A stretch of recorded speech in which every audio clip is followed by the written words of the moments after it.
Hello guys and welcome back for another tutorial. Today I will show you how to add a drop shadow effect on CapCut.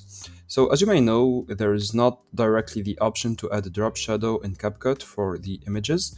You can only do that for the text. So let's do that for the images in a few simple clicks. And to do so, it's very simple. Grab your background and then grab your subject. Here, duplicate your subject by clicking Alt on your keyboard and then dragging it up, or you can use Ctrl C, Ctrl V.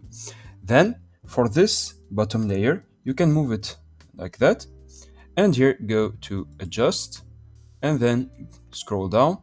Here you will find Saturation, bring it all the way down, and here Exposure, bring it all the way down, Contrast all the way up, and for all the other ones, bring it just all the way down, so that we have a black version of this subject originally.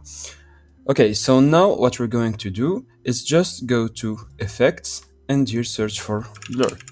Now I have seen some tutorials on YouTube that use the blur effect here, but if I use it, nothing will happen. As you can see, it stays the same.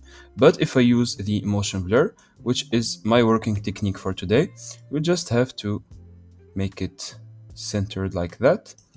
So center it like the original subject, and here just play with the settings. So put the strength at 100, and for the horizontal, just make it a little bit bigger or smaller, depending on what you want. So here I'll make it like that.